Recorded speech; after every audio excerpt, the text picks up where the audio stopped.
అందరికీ నమస్కారం. నా పేరు రియా, జనసేన పార్టీ వీర మహిళ.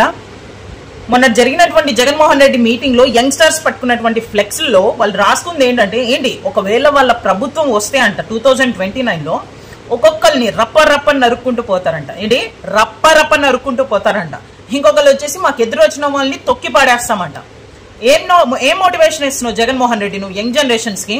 ఇట్లాంటి స్టేట్మెంట్ వహిస్తే నువ్వు అది తప్పు, అలాంటివి చేయకూడదు అని చెప్పాల్సింది పోయి దాంట్లో తప్పేముంది, తగ్గేదెలే అన్న స్టేట్మెంట్స్ ఇస్తున్నావా? ఏం నాయకత్వం వహిస్తున్నావు నువ్వు?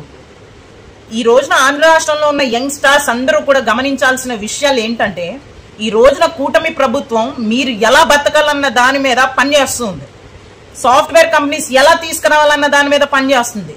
కాబట్టి యంగ్స్టర్స్ అందరూ కూడా తెలుసుకోవాల్సిన విషయం, యంగ్స్టర్స్ తల్లిదండ్రులందరూ కూడా తెలుసుకోవాల్సిన విషయం ఏంటంటే, ఆంధ్ర రాష్ట్రంలో ఉన్న ప్రజలందరూ తెలుసుకోవాల్సిన విషయం ఏంటంటే, మనం ఒక సినిమాకి వెళ్లే ముందు ఒక స్టేట్మెంట్ వస్తుంది మనకి, ధూమపానం మద్యపానం ఆరోగ్యానికి హానికరం అని చెప్పి ముందే చెప్తారు. ఎందుకంటే అది ఆరోగ్యానికి హానికరం కాబట్టి.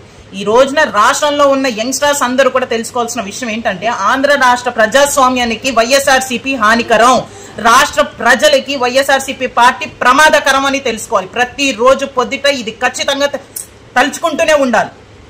యంగ్ జనరేషన్స్ కి వాళ్ళ భవిష్యత్తు వాళ్ళ కాళ్ళ మీద వాళ్ళు నిలబడేలాగా ఉండే అంత మోటివేషనల్ స్పీచ్ ఉండాలి నాయకుడు లక్షణాలు అంటే. కానీ నీకు నాయకత్వం ఏముంది? నరుక్కుంటూ పోవాలా, తొక్కుకుంటూ పోవాలా, ఇవి నేర్పిస్తున్నావా నువ్వు? అంటే నెక్స్ట్ మీ పరిపాలన వస్తే యంగ్ జనరేషన్స్ అంతా వాళ్ళ భవిష్యత్తుని మీరు వదిలేసి ఒక్కొక్కరిని నరుక్కుంటూ పోవాలని చెప్పి ఇప్పటి నుంచి ఎంకరేజ్మెంట్ ఇస్తున్నావా జగన్ రెడ్డి? నువ్వు ఏం మాట్లాడుతున్నావు? ఏం నాయకత్వం వహిస్తున్నావు? ఏం స్పీచ్లు ఇస్తున్నావు?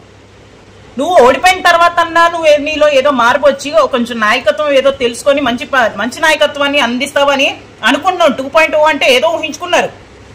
కానీ ఇలాంటి స్టేట్మెంట్లా నువ్వు ఇచ్చేది? తగ్గేదేలే అని.